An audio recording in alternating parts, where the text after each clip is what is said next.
In what way would nationalisation help create a virtuous circle that you were describing? Renationalisation. I don't really know how to phrase this, but I grew up abroad and I don't, I'm not who I sound like, if that makes sense. And I just wondered how you think globalisation and the mass production of people and of labour has played a part in individualism and taken that away, and consequently and how that's played an effect on inequality. If that makes sense. Hi, and the thing I'm interested in is how health and social care can be included in that narrative, because equality and access to health and social care has to be in the same way as decent jobs. Decent health and social care needs to be part of that, I think. Great, thanks. Yeah, on renationalisation, I just think if we start talking about we and community and things that are ours collectively, the more we can do that, the better. And things like water, who owns the water anyway? I mean, it's just like so obvious to me. I just don't get how people can make profit out of water, which is collectively all of ours to protect and to look after. And so things like renewable energies, water is just like a no-brainer. I think the thing with trains, of course, is because they're so expensive. I just heard someone moaning about it on and they sounded quite affluent on the train on the way here about how expensive it is. And there's a lot of, there's obviously a big push to make it cheaper, and public ownership is one way in which we could do that. But like the NHS, we need to have these things that we own together and that we can talk about as the thing that we can all look after, in the way that whenever we do NHS stuff, right, we all go out and fight. And when my mum was sick, there was we were in intensive care, and there was this really amazing experience I had that really, to me, brought home one of the things that we forget about what's so important about those spaces where we meet people, and is that in that room of us, you know, sort of frantically thinking about our loved ones in intensive care, there was people that voted Brexit, there was a banker, there was people with very working class accents, there was people, we really cared about each other in that room, and there was something about it that brought us together and put all those things aside and meant that we could empathise with each other. And the more that we have spaces to do that, the more we rebuild that glue between each other, and we don't think about just ourselves anymore. It was really powerful. I mean, I still think about some of those people every day, and any of us that would have had any of those experiences, whether it's be like the school playground or wherever, that's really powerful. It's very, I think to get really emotional about it, but it, you know, part of it is doing those things and pointing out where we have that collective job, and it's all of ours. So the more we can nationalise industries where the profit motive is clearly not working, the better. So yeah. And sorry, what was the other question? Globalisation. So one of the things in which the conversation about it, this is typically how the inequality conversation goes. It's like, oh, inequality's rising, yeah, the 1%'s got more, and then it's a bit like, well, do you know what? It's globalisation, something we can do about it, and it's technological change. You don't want to stop that, otherwise you're a Luddite. The truth is that, you know, it's globalisation. All of us have been subject to some of those pressures, and of course it's true that some types of jobs have moved elsewhere, but how countries have mitigated those has depended very much on domestic circumstances, and in particular the power that different groups have and the influence that different groups have in society. And it goes back to the role of unions and the worker voice part, in making sure that people still get their fair share. So I'm careful not to talk as much about globalisation, apart from to say that we pay it way too much attention in this conversation about inequality, because I've seen so many people use it in a way that just means, I know you're not talking about it in that way, you're talking about it kind of mass production, but I just think we should probably be paying way more attention to things like power and who has power, and yeah, with technological change, again, it's like, so, you know, Norway and Denmark have got the same but they've just shared it out better, and we can just make a decision to share those things out better. Health, yeah. But access, public service. I've sort of brushed over that a bit. There's loads more detail in the report that we wrote, and it's on the NEF website actually, because it's something I did while I was at the New Economics Foundation, and I have to remember the name of the report. But yeah, it's obviously public services and health and social care are a massive part of that, and social care is something that has really, somewhere where the system is so, I don't know, I use the word broken because I feel like political, but it's somewhere where we don't pay care workers enough money. They're often women and immigrants, and I said that at the beginning, and we haven't got a society that respects people that do that job, even though it's so critical to the quality of our lives and our parents' lives and our grandparents' lives and our children's lives. And it's somewhere where we really need to have a change of values. We did this piece of work, it's sort of like top research a few years ago, where we did are you paid what you're worth, essentially, and we took like bankers and advertising people and care workers and recycling workers, and we looked at we tried to think about things completely differently about, for every £1 you're paid, what is the value to society that you're creating? And of course, right, care workers and social workers and people doing those jobs generate an incredible amount of value to the rest of us.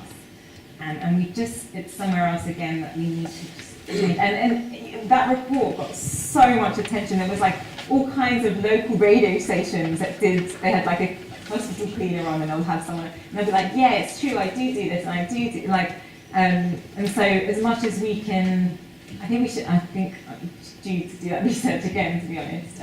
It's worth repeating some of these things every few years to make sure we kind of remember.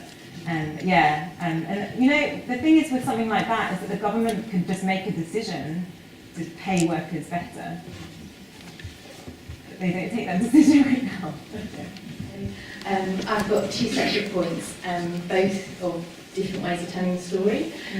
One of them isn't my own, it's come via the Women's Equality Party, and it's about childcare and social care. Instead of seeing them as costs and services, seeing them as social infrastructure.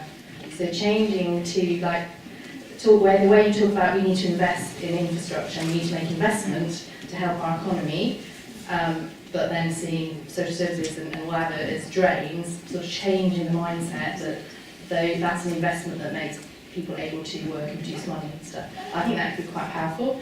And then the other bit, I'm totally with you on this thing about getting the deficit down in order to stop supposedly saddling the children of the future with debt interest. That completely ignores the fact that we are saddling them with not only maybe terrible railways and needing to sort that out in future, but also with higher costs of those of health and things in the future because of not doing enough preventative work now. Yeah. So again, I was thinking, how do you change the story around that? And again, it's rather than looking at, okay, well, we're saving money now in order to bring the debt interest down, that's the end of the story. You say, well, you bring your debt interest down, but you're creating deferred payments or deferred costs, higher costs than you would have otherwise had in future. And also as an actuary who likes doing financial modelling, but now becoming interested in social things, I'm thinking, well, has anyone actually modelled, whenever they do a budget, and they predict, okay, so the debt interest in the future is going to be X, Y, Z. Has anyone actually modelled, when you take this money out of the health service and etc., how much those extra costs will be, and done a sort of analysis of the budget that says, actually how much better or worse will the economy be in 10 years' time? Not GDP growth, but how much the governments are going to have to pay out, looking at it in the round, if that makes sense. Yeah. Yeah, in terms of the story, something that actually fantastic that's happened this last week was the success of the teachers in West Virginia in their struggle for a 5% rise and about their healthcare benefits. I don't know if people are aware of it, but they literally closed down the schools in all of West Virginia, were shut down from the 22nd of February until, I think, 2 days ago. And in the course of that struggle, which was, by the way, in West Virginia, the teachers had the unions had no collective bargaining. The strike was a wildcat strike, although it did get the support of the union, which has no collective bargaining to do anything about their situation. And the victory of the 5% rise was not just for them, but for all of the public sector workers in the education sector. So, you know, in Trump's America, you know, miracles can happen. And this is, you know, where, as we look at the moment, you know, talking about unions and the UC strike and what's going on, and the divisions that exist across different, you know, within the same educational sector, that you have different unions, and even the same union isn't on strike because that's a different sector of the education, you know. So we have to overcome these things, and we have to, you know, be prepared to step up. And I mean, this is quite phenomenal what's happened, and hopefully it will spread to other states in the United States, and hopefully some of that will spread here. Well, thanks. So do you want to take those? Yeah, Anything you so, like? no, it's good that, thank you for all the engagement so far. Yeah, just on that, absolutely agree on social infrastructure. I was in a room the other day, which was mainly like male economists, as is usually the case, and Anne Pettifor was there, someone you all know, and she just made this point, you shouldn't separate those things out, because like you say, there's massive investments. Just in terms of, we are doing a piece of research called The Cost of Doing Nothing, which sort of does exactly that. I mean, if you've got experience in this stuff and you want to help us, then that would be amazing. But yeah, we are exactly doing that, because I just did a piece for The Guardian last year when they were talking about lifting the pay cap, and they were like, no, we're not lifting the pay cap. And anyway, of the public sector pay cap, which was just like I just did a back of the envelope. When you start listing like the costs of not having enough nurses in terms of then trying to re-recruit, then trying to get agency, then trying to, you know, and then not even thinking about the cost of stress, leave, and obviously that's happening across lots of places. We did a report a few weeks ago called the Labour Market Realities, where we did a poll of 2,000 workers, and the levels of stress. We had half of mental health workers themselves saying that they felt that they were having mental health problems. You know, all of these things have costs. Like, there's not even talk about our kids being in bigger class sizes, and you know, it's once you start totting those things up, it's way more. You know, and so that's exactly what we're planning to do to make these points. And so yeah, keep in touch and have a look at the class website and follow us on Twitter and various different things. Yeah, no, I realised that I sort of missed a little bit of the presentation. I spoke a bit about class, and I think there's two things. I think we need to forcibly, I don't know if you guys saw a couple of weeks ago, or maybe it was a week ago, Steph McGovern, who's like this BBC presenter, said that she thought she got paid less because she wasn't as posh.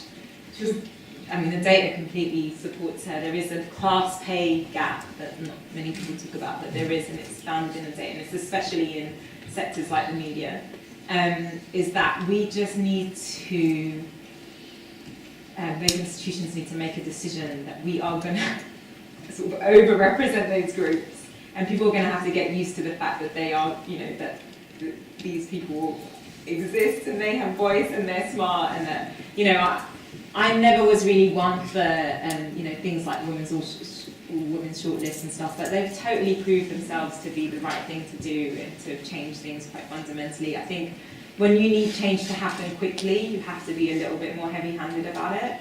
And so I think, given that there's so much prejudice in the system, and the people currently hiring often don't look like me, and you know, don't, like, people biased towards their own. So we keep seeing it in study after study. It's boring now, isn't it? Like, we see it with the CVs, when it's like your name sounds really African or really Muslim, and just much less likely to get invited to interview. I mean, this is so much evidence now. Like, I just think we have to kind of forcibly say, we are, if you haven't got this much representation, then there's some discrimination going on, and whether that's publicly shaming or just, and certain institutions just need to go for it, like the Labour Party and BBC and various different places that can be more heavy-handed on it. It's you just can't let them get away with it. And I do think some of the transparency stuff that's coming out in terms of wages is helping that conversation to happen. But yeah, I just think we have to have a big push in terms of visibility. And in terms of, yeah, some of the lowering economic inequality and building up regions and different cities would help with the networks overall. But it's just, you can't, I mean, free internships are now like just illegal, I think, but we have to all take it upon ourselves. Like my friend who's a lecturer is constantly telling me that his daughters can come, and I'm like, I'm not going to do that. We have to be rude and sacrifice some of maybe our friends not talking to us for a bit. We just have to make sure we're not, unfairly giving certain kids chances over others.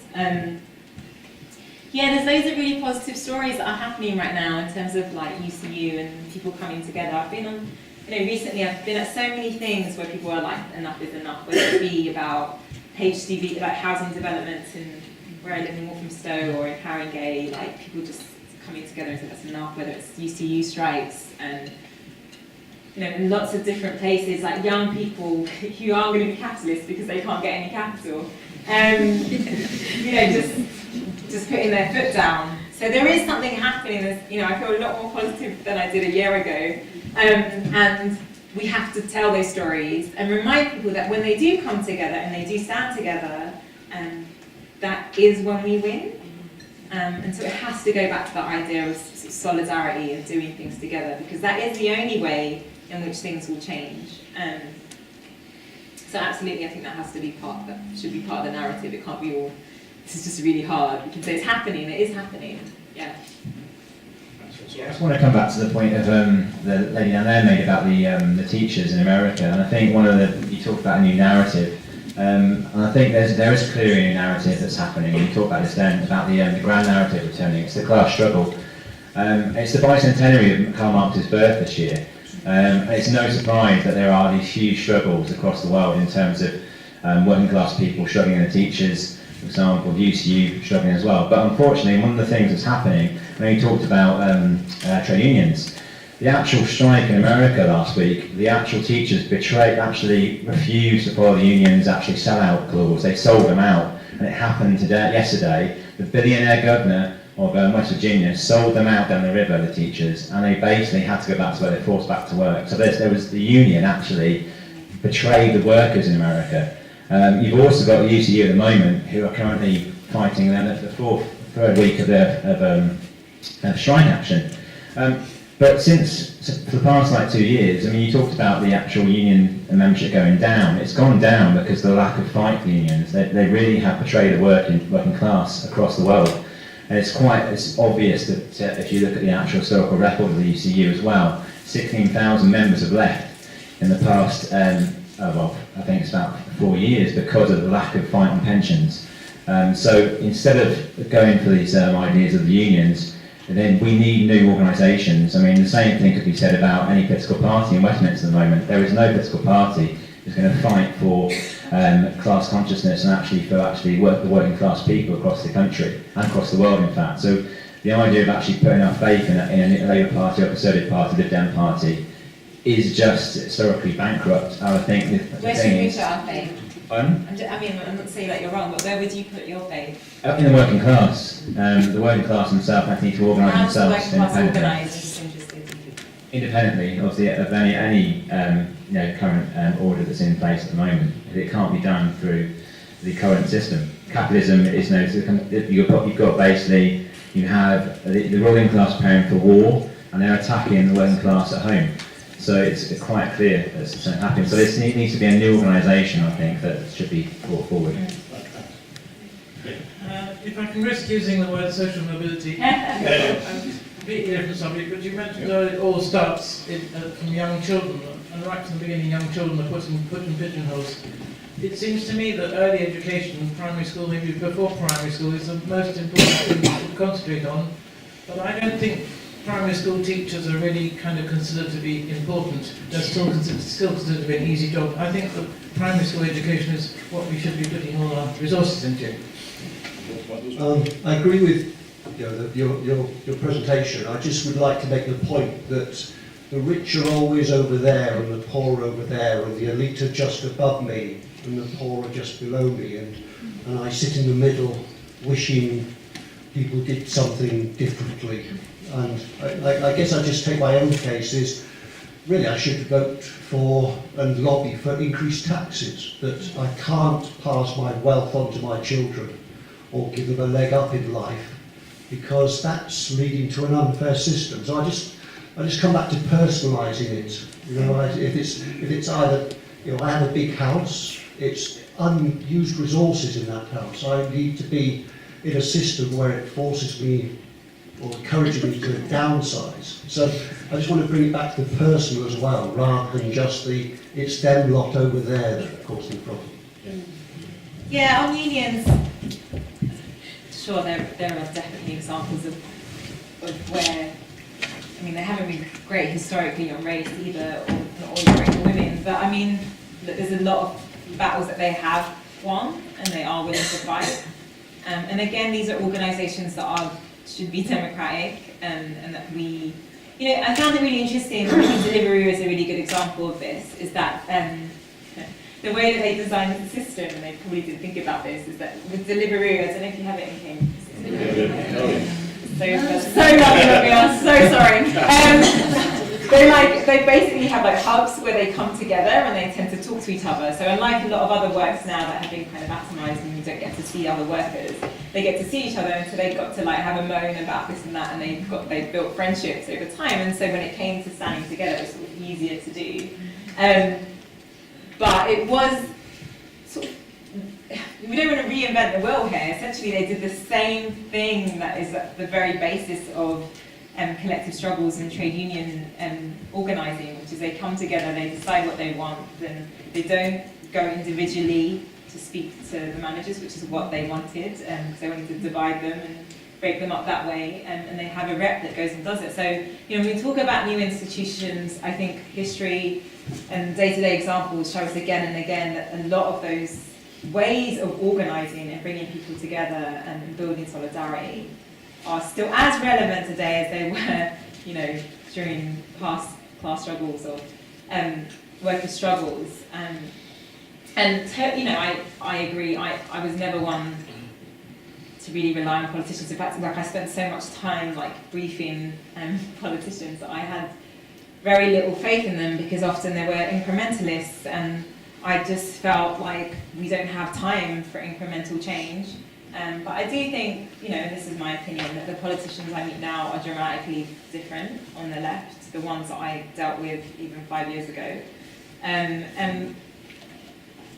But it's not perfect, but I guess it's an individual decision about where you want to stand and where you can see hope. And I think that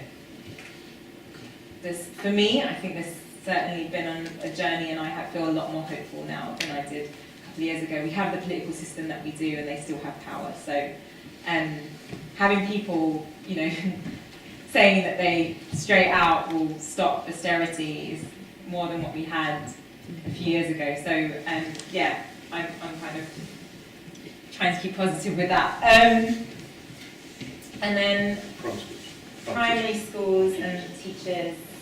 Yeah, I mean, a lot of our public servants, teachers and health workers and all the rest of it, very, very much undervalued. But again, it kind of goes back to the way in which we talk about those things and we value them on an individual level, and we get our leaders and whatever.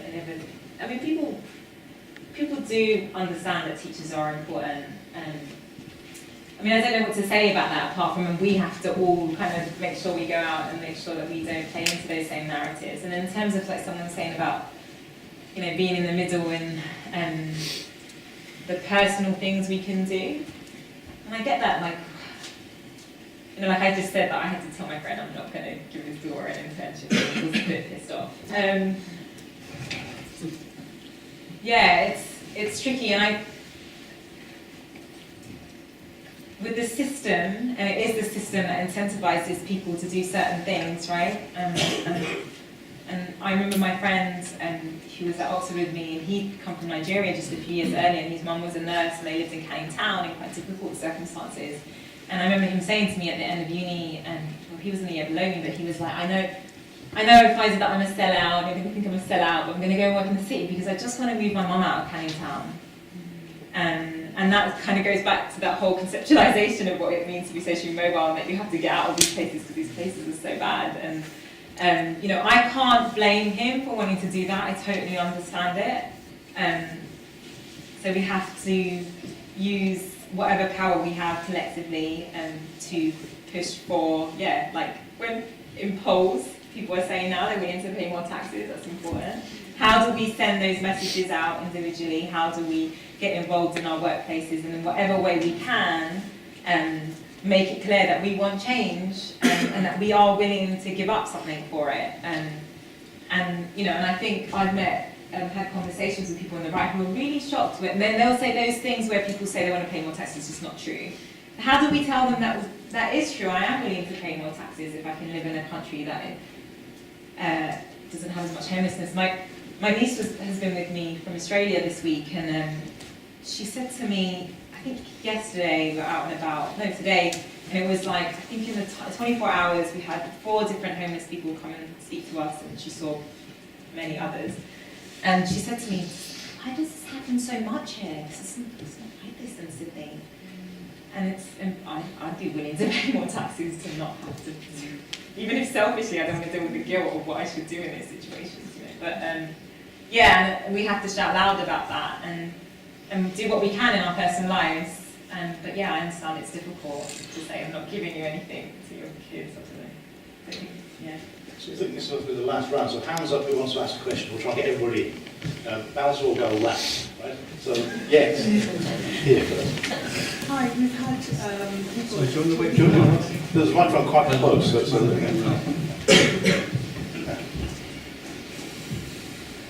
We've had speakers talking about the basic income. I wondered what your attitude was to it. We had guys standing, I think. We also had Anne Pettifer here who said she really didn't agree with it. So I just like your opinion, that's all. Yeah, very good. I think we should ask all our speakers then. There was one there. Yeah. So I was going to do something similar. Robert Skidelsky, who might be said to be a very traditional in some ways, was last night talking about technological unemployment and seemed to be, obviously it's all very vague, but seemed to be endorsing the idea that it could destroy 20 to 30% of jobs in the next, say, 10 years. And seemed to feel that the replacement jobs would take something in the region of 30 years to come to actually be realisable, partly because of the education lag. And he felt that he seemed to be implying that there was actually going to be a need for universal basic income in order to fill the gap. And I'm wondering what you, very similar, what you feel about it. It's going to be our big debate. Thank you. I just want to say I was delighted to hear you link what you have to say to both tax and housing.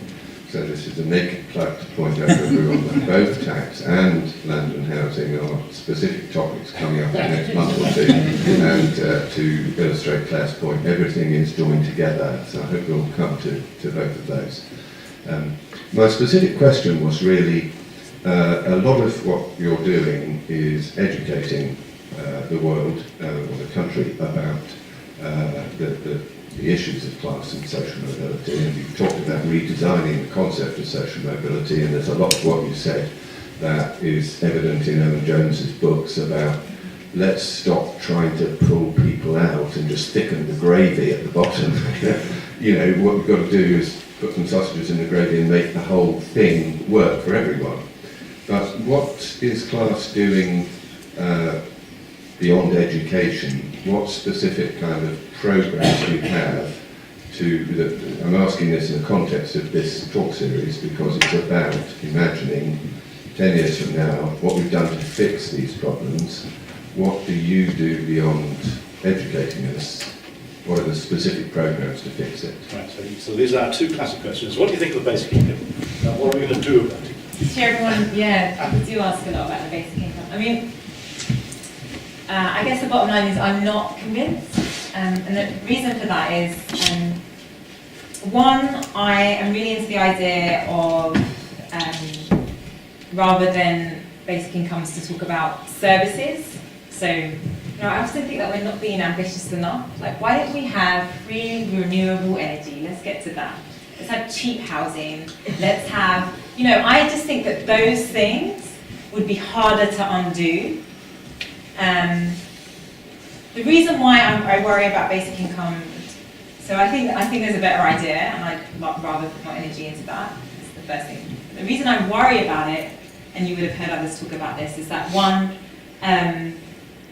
think about where we are right now with the welfare system, and like I say, the stigmatization and the way in which class is very much intertwined with that, is that in that world, if we introduce some kind of way, I just don't know that it will solve it. I just feel like it will make it worse because the stigma attached to taking state money. So you might say that everyone gets it in that way, it will solve that. But in reality, some people will still need more.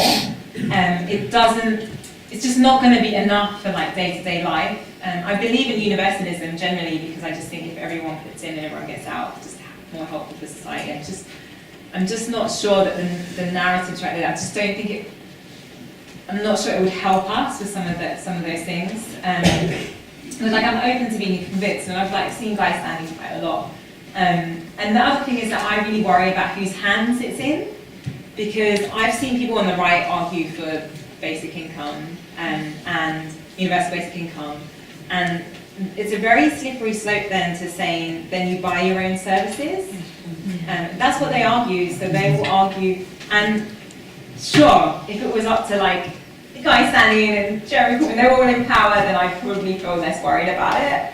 But in the hands of, in a world where we could vote and not have that, the hands of people on the right, they could make it become a way in which we start paying for our health system. And I think I worry about that a lot. Whereas I think if we did a lot more on the basic service side, because the way in which we fight for the NHS and won't let it go in the same way, I'm not saying that they haven't made inroads, people are not going to be happy about when they have to start paying for free, paying for Wi-Fi, or, if we can build a system that, these things have got to be hard to undo. I think that's what we've learned. That's what we learned from the New Labour project, is that all of the things that they did to try and do something about poverty and inequality were incredibly easy to undo. I mean, it was undone, it's been undone, right? A lot of it. And so for me, it's what can stick the most and what cannot be misused. So that's why, it's not to say that it doesn't have a role. I believe in a strong welfare state. I believe in the need to give cash payments. And I'm just, sometimes I worry about the way it's spoken about as if it's like the silver bullet, and I just don't think, I'm just not sure it is. So yeah, and I know that it's a bit about it. And tech change, I think sometimes like we have, the other thing about basic income, I mean, if you think about what happened with the miners, right? In a way, we had a little experiment with this. We kind of forget that we took a whole bunch of people whose jobs went away and we put them on incapacity benefits, which was basically, even if they didn't need to be on incapacity benefits, but because it was higher, Thatcher kind of decided, those people got really depressed, and those places weren't invested in. We know where we are today. So again, it's just that, if you're going to do that, there's a whole other bunch of things that need to be done to make sure that it's not, that we don't misuse it, or it doesn't make people depressed. Because sometimes I think people want, you have to understand, people like working. Sometimes, I'm not saying they want to work like 50 hours a week, but we don't want to have a whole bunch of the population that is working and that isn't working, because the choice of that is probably going to reinforce class aspects and create hierarchies on their own. I just don't think we've bottomed that out when it comes to thinking about health services. And I suppose that's linked to the tech change stuff as well. And I think we should be thinking far more about how we have shorter working weeks. I think a lot of people would appreciate that. That would also help with some of the caring responsibilities and hobbies, and just having a bit of time to think and read and watch Netflix. So I just think tech change, we're not sure, right? It's not like tech change is something new, it's been happening, and new jobs are created. The problem is the way in which new jobs are created right now is that they're low paid and they take away rights. So let's make sure that those new platforms. So there's no reason why the Uber platform should mean that you have less rights. There's no reason for that, but we're just often using tech change as an excuse to undermine the livelihoods and security of workers. And so it just goes back again about tech change in a world where workers have power looks very, very different to one where they don't. And that's what we need to focus on. And I think sometimes tech change is told, that whole story is told in a way that just scares people and they don't know what to do with it. But let's just get ready for it. And we also have one on tech change coming up. Keep the answer. Probably say something very different. And then finally, in terms of what class is doing, and please do keep in touch. So yeah, we do a bit like going out and chatting and doing videos and doing vlogs and various different things, and we do research. So we are trying to do like interesting new bits. So there's a couple of things. We just did something on, as I said, the realities of what it means to work. I am really fed up with GDP and headline employment because all those things that start creating other conversations about what living in this economy and being in this society really feels like, and not let them get away with saying, oh, GDP's up, done, progress. Yeah, ways in which we kind of can do some good things with numbers that just demonstrate to people that we should invest and that we should value workers of all types. And we are doing, I'm really lucky, class is really lucky. We have a whole bunch of political room to say what we want. Like, I never tone myself down. And that is the beauty of being at classes, that we work with a whole bunch of academics and people and experts and journalists and activists and trade union representatives from various different sectors, and we try and just think big. And I'm always forcing my staff and those of us in the room to just say, like, let's just not think, let's think about where we want to get to ultimately, and let's work back from that. Let's not just think, well, all we can do right now, we're politically constrained, all we can do right now is this little thing here and there. So one of the things that we do as a class is just because we're so lucky with our funding, and it's just to be an open space, to just think big and think open, and just be like, yeah, throw social mobility in the bin, and free renewable energy, and no one's talking me off about any of those things yet, so I'm just going to keep doing it. So yeah, please keep in touch, and if there's ways in which you can think that, I know there's a lot of academics in the room, that we can use some of your work, or if you've got any ideas, we're always open to it. But do you have a kind of manifesto or 5 bullets or, you know, a charter that these things must change in order to, or are you working to that? We're working towards that, yeah. I mean, a lot has happened in the last 2 years, right? Every time I make a strategy, then Brexit happens, and then I make another strategy, and then the general election happens. And then, you know, so yeah, we're working towards that. And we do these annual conferences. Well, we've been doing them every 2 years, so we'll have another one this year where we just try as much as possible to open up the spaces for people, and to do just keep looking at the website. Well, thank you, Faiza. Thank you for not being toned down, and for an excellent contribution to our series. Thank you again.